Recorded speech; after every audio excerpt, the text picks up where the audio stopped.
ನಮಸ್ಕಾರ, ನನ್ನ ಚಾನಲ್ಗೆ ನಿಮಗೆಲ್ಲ ಸುಸ್ವಾಗತ. ನಾನು ಇವತ್ತು ಮಾಸ್ಟರಿ ಅನ್ನುವಂತಹ ಪುಸ್ತಕದ ಸಾರಾಂಶವನ್ನು ನಿಮ್ಮೊಂದಿಗೆ ಹಂಚಿಕೊಳ್ಳಲು ಇಷ್ಟಪಡ್ತೀನಿ. ಈ ಪುಸ್ತಕವನ್ನು ನೀವು ಓದಿದರೆ ನಿಮ್ಮ ಜೀವನದಲ್ಲಿ ನೀವು ಹೇಗೆ ಗುರಿಯನ್ನು ಸಾಧಿಸುವುದು, ನೀವು ಗುರಿಯನ್ನು ಇಟ್ಟುಕೊಳ್ಳುವುದು ಹೇಗೆ ಎನ್ನುವುದು ನಿಮಗೆ ಅರ್ಥವಾಗುತ್ತದೆ. ಈ ಪುಸ್ತಕದಲ್ಲಿ ಒಟ್ಟು 6 ಅಧ್ಯಾಯಗಳಿವೆ. ಆ 6 ಅಧ್ಯಾಯದ ಸಾರಾಂಶವನ್ನು ನಾನು ನಿಮಗೆ ಸಿಂಪಲ್ ಆಗಿ ತಿಳಿಸಿಕೊಡ್ತಾ ಹೋಗ್ತೀನಿ. ಈಗ ತಡ ಮಾಡದೆ ಮೊದಲನೇ ಅಧ್ಯಾಯದಿಂದ ನಾವು ಏನನ್ನು ಕಲಿತುಕೊಳ್ಳಬಹುದು ಎಂಬುದನ್ನು ನೋಡೋಣ. ಅಧ್ಯಾಯ 1, ಜೀವನದಲ್ಲಿ ಉದ್ದೇಶವನ್ನು ಕಂಡುಕೊಳ್ಳುವುದು. ನಮ್ಮ ಜೀವನದಲ್ಲಿ ಎಲ್ಲರಿಗೂ ಒಂದು ಉದ್ದೇಶವಿರಬೇಕು, ಅದ್ಭುತವಾದ ಗುರಿ ಇರಬೇಕು. ಯಾವ ವ್ಯಕ್ತಿ ದೂರದೃಷ್ಟಿಯಿಂದ ಮುಂದಾಗುವುದನ್ನು ಆಲೋಚಿಸುತ್ತಾನೋ ಆ ವ್ಯಕ್ತಿ ಆ ವಿಷಯವನ್ನು ಆಕರ್ಷಿಸುತ್ತಾನೆ. ಅದ್ಭುತವಾದ ಗುರಿಯನ್ನು ಆಳವಾಗಿ ನಂಬಿಕೆ ಇಟ್ಟರೆ ಬ್ರಹ್ಮಾಂಡ ಕೂಡ ಅದಕ್ಕೆ ಪ್ರತಿಕ್ರಿಯಿಸುತ್ತದೆ. ಅಧ್ಯಾಯ 2, ನಾವು ಹಣದ ಹಿಂದೆ ಓಡಿದರೆ ಹಣವು ನಮಗಿಂತ ವೇಗವಾಗಿ ಓಡುತ್ತದೆ. ಇದರ ಬದಲಿಗೆ ಕಲಿಯುವುದಕ್ಕೆ ಗಮನ ಹರಿಸಿದರೆ ನಮ್ಮ ಕಡೆಗೆ ಹಣವೇ ಓಡಿ ಬರುತ್ತದೆ. ಅಂದರೆ ರಾಜನು ಹಣದ ಹಿಂದೆ ಓಡುವುದಿಲ್ಲ, ಬದಲಿಗೆ ಹಣವೇ ರಾಜನ ಬಳಿ ಬರುತ್ತದೆ, ಏಕೆಂದರೆ ರಾಜನಿಗೆ ಸರ್ವವಿದ್ಯೆ ಪ್ರಾಪ್ತವಾಗಿರುತ್ತದೆ. ಅಧ್ಯಾಯ 3, 20 ವರ್ಷದಲ್ಲಿ ಕಲಿಯುವುದನ್ನು 3 ವರ್ಷದಲ್ಲಿ ಕಲಿಯಬಹುದು. ಅದು ಹೇಗೆ ಅಂತೀರಾ?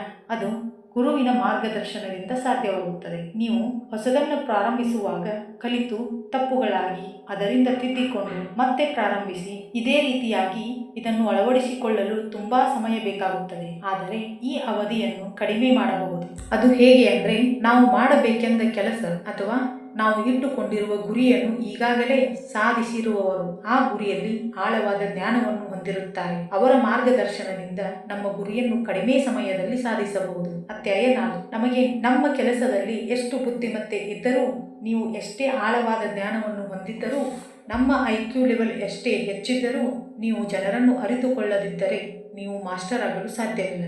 ಎಲ್ಲರೂ ಹೊರಗಡೆ ಕಾಣುವ ಹಾಗೆ ಒಳಗಡೆ ಇರುವುದಿಲ್ಲ. ಪ್ರತಿಯೊಬ್ಬರೂ ಒಂದು ಮುಖವಾಡವನ್ನು ಧರಿಸಿರುತ್ತಾರೆ. ಅಧ್ಯಾಯ 5, ನೀವು ಕಲಿತ ವಿಷಯವನ್ನು ಯಾರಿಗೂ ಊಹಿಸದ ಹಾಗೆ ವಿಸ್ತರಿಸುವುದು.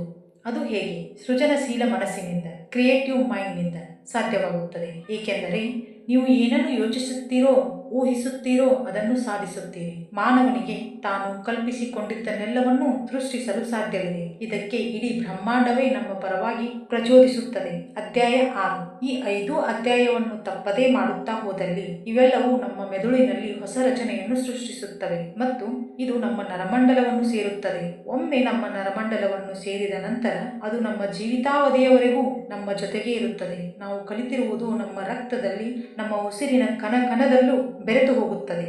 ಇದನ್ನು ರಾಬರ್ಟ್ ಅವರು ಒಳದನಿ ಎಂದು ಕರೆಯುತ್ತಾರೆ. ಹಾಗಾದರೆ ಒಳದನಿ ಪ್ಲಸ್ ನಾವು ಕಲಿತಿರುವಂತಹ ತಂತ್ರ ಮಾಸ್ಟರಿ. ನಿಮ್ಮ ಪರಿಸರದಲ್ಲಿ ಆಳವಾಗಿ ವೀಕ್ಷಿಸಿ, ನಿಮ್ಮದೇ ಆದ ಶೈಲಿಯನ್ನು ಸೃಷ್ಟಿಸಿಕೊಳ್ಳಿ. ಅಹಂಕಾರ ಬಿಡಿ, ವಾಸ್ತವಕ್ಕೆ ಬನ್ನಿ. ಇದಿಷ್ಟು ಮಾಸ್ಟರಿ ಪುಸ್ತಕದ ಸಾರಾಂಶವಾಗಿ